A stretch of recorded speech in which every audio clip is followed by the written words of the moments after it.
Enno. Enno lost his breath when he saw Maddie. Though this part of the Vigilant wasn't expressly off-limits to humans, he was surprised that she'd found her way to the observation deck unguided. Then he recalled that she was fluent in coalition writing. She must have read the signs on her own. Technology allowed the entire wall to be rendered transparent, offering an incredible view of the Earth. It was difficult to credit the turmoil and pollution and hardship humans experienced below. It looked so peaceful from orbit, deep patches of blue frosted white, gentle browns here and there. She stood with her back to the rest of the ship, gazing down at her homeworld with an expression that he pressed a hand to his torso, stunned by the yearning that rolled through him. He felt somehow convinced that he'd seen this look before. That was impossible. Enno shook his head and she turned then, drawn by the motion. "Am I intruding?" he asked. Maddie seemed as if she might flee, then she seemed to make up her mind.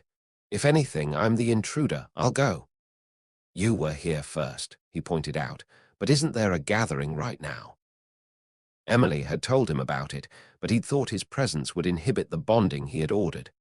Such a ridiculous thing to say. One couldn't enforce emotional connections. Either they happened, or they didn't. "I had to get away." Dorf was declaiming some original poetry. It didn't seem likely he'd wrap up anytime soon. "I am so sorry," Enno said with complete sincerity. For the first time she smiled, and it added sparkle to her light green eyes. Enno knew what a smile was. Prior to taking command of the task force, he'd studied images of humans and memorized the corresponding expressions to the best of his ability. But he'd never felt anything in correlation to those facial shifts before. This was like the first step into zero gravity, all lightness and disorientation accompanied by improbable euphoria. If he'd done anything to put that shine in her eyes, he wanted to keep doing it. Her face stilled, and he saw the inevitable moment of her departure echoed in her posture. Enno surprised himself by striking a pose. "I am as mighty as any emperor. The androids had no horns. They wax and wane, and the common folk lament. The subordinates of my subordinates understand nothing. They are soil beneath me and—" "Stop," Maddie begged.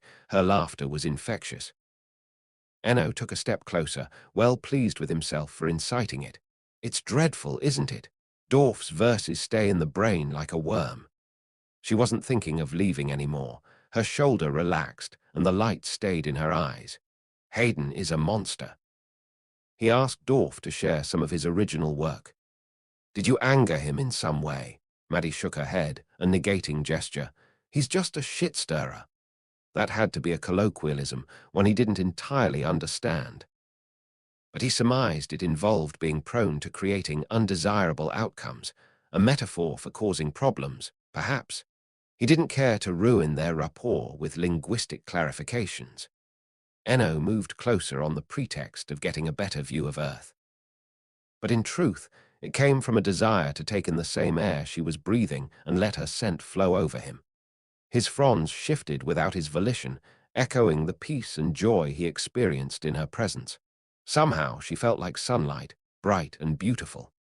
"It's lovely," he said in his softest tone, stealing a look at Maddie. She didn't notice, gazing intently at the planet below. "From here it is. It's like a Monet painting." "An artist you like?" "I do like Impressionist works in general, but the thing about Monet is his art is better viewed from far away. The closer you get, the worse it looks," she sighed faintly. "That's Earth in a nutshell." "We'll do our best to help," he promised. She tensed. Her body broadcasted that it had been exactly the wrong thing to say, and he had no clue why. "Help, right. If you'll excuse me, Captain, I have to go." After she left, her absence pained him in ways he couldn't explain.